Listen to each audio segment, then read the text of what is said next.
ಗಗನ ಗಾಳಿಯಲ್ಲಿ ಜಿಗಿದು ಜೀವಿಸಲಿ ಚೆಲುವ ಕನ್ನಡದ ಬಾವುಟ.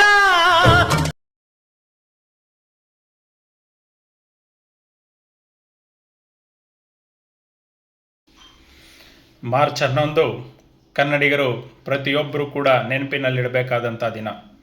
ಕನ್ನಡ ಬಾವುಟದ ಸೃಷ್ಟಿಕರ್ತ, ಕನ್ನಡ ಚಳವಳಿಯ ಧೀಮಂತ ನಾಯಕ ಮಾ ರಾಮಮೂರ್ತಿರವರ ಜನ್ಮದಿನ ಇವತ್ತು. ಕನ್ನಡಿಗರೇ, ಬೆಂಗಳೂರಿನಲ್ಲಿ ಕನ್ನಡಿಗರು ಸ್ವಾಭಿಮಾನದಿಂದ ಬದುಕು ಕಟ್ಕೊಳ್ಬೇಕಾದಂಥ ಸಂದರ್ಭದಲ್ಲಿ ವಲಸಿಗರ ಹಾವಳಿಯಿಂದ ಭಾಳಷ್ಟು ಕನ್ನಡ ಜನರು ತೊಂದರೆಗೊಳಗಾಗ್ತಾ ಇದ್ರು. ಅಂಥ ಒಂದು ಸಂದರ್ಭದಲ್ಲಿ ಕನ್ನಡಿಗರಿಗೆ ಬೇಕಾದಂಥ ನ್ಯಾಯಯುತವಾದಂಥ ಹಕ್ಕನ್ನು ಕೊಡೋದಕ್ಕೋಸ್ಕರ ಹೋರಾಟ ಆರಂಭ ಆಗಿದೆ ಕನ್ನಡ ಚಳವಳಿ.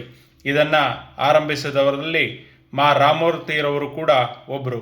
ಇವತ್ತು ಏನು ಕನ್ನಡಿಗರ ಸ್ವಾಭಿಮಾನದ ಹಳದಿ ಕೆಂಪು ಬಾವುಟವನ್ನು ನಾವೆಲ್ಲ ಇವತ್ತು ಒಂದು ನಮ್ಮ ಆತ್ಮಸ್ಥೈರ್ಯವಾಗಿ ಪರಿಗಣಿಸ್ಕೊಂಡು ಹಾರಿಸ್ತಾ ಇದ್ದೀವಿ.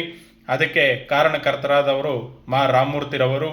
ಈ ದಿನ ಅವರ ಜನ್ಮದಿನ. ನಾವೆಲ್ಲರೂ ಕೂಡ ಅವರಿಗೆ ಇಂದು ಗೌರವ ಸಲ್ಲಿಸೋಣ.